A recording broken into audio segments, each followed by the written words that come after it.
बसा. प्रश्नोत्तरे. अध्यक्ष महोदय, विधानसभेचा आता शेवटचा दिवस आहे.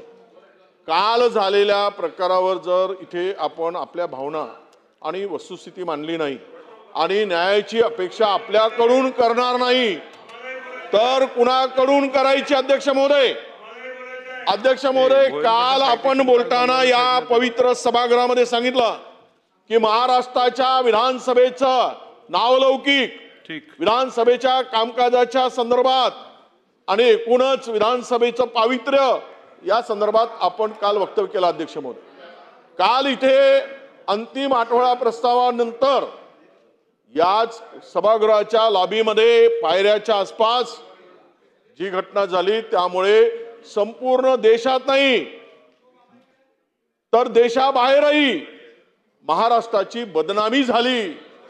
हे या ठिकाणी सगळीकडे अशा प्रकारच्या बातम्या आणि चर्चा अध्यक्ष महोदय आहेत. अध्यक्ष महोदय, हे जे वडेट्टीवार साहेब एक मिनिट. हे बघा, या विषयात काल बऱ्याचशा सदस्यांनी सभागृहाचं लक्ष वेधलं आहे. या संपूर्ण एपिसोडबद्दलची पूर्ण माहिती मी घेतलेली आहे. या संदर्भात पुढील कारवाई काय करणार आहोत याबद्दल प्रश्न उत्तराच्या तासानंतर मी सभागृहाला अवगत करेन. चला.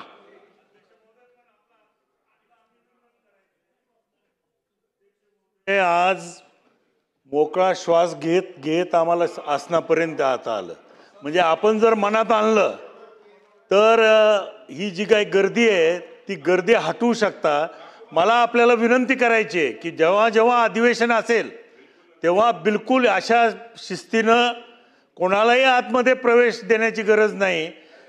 अगदी आमदारांना धक्के खावत यावं लागतं अशी परिस्थिती. अगदी अगदी अगदी मान्य आहे. फक्त एवढंच आहे, फक्त हो हो मी मी मी मनावर घेण्यापेक्षा सर्व सदस्यांनी मनावर जर घेतलं तर हे अधिक इफेक्टिव्हली होऊ शकेल. महोदय, मी देखील या एकंदरीत महाराष्ट्राच्या विधिमंडळात 35 वर्ष काम करतोय. 35. जर प्रमुख व्यक्तींनी मनात घेतलं, मला जर कोणी काही सांगितलं तर मी सर सांगतोय काम होणार नाही, संपला विषय. तुम्ही पण तसं त्या ठिकाणी करा ना. धन्यवाद. कुणी अडवलंय? सहकार्याबद्दल धन्यवाद. आणि यापुढे आपण किमान सर्वात कमी लागेल तेवढ्याच लोकांना प्रवेश देऊ. चला पुढे जाऊ.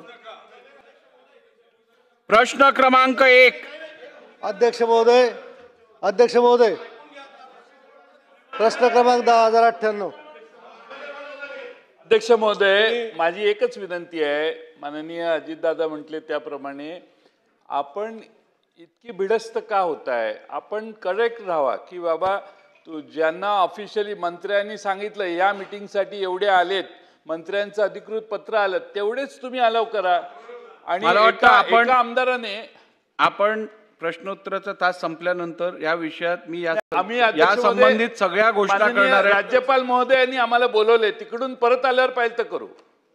11:30ला राज्यपाल महोदयांनी वेळ दिली आहे.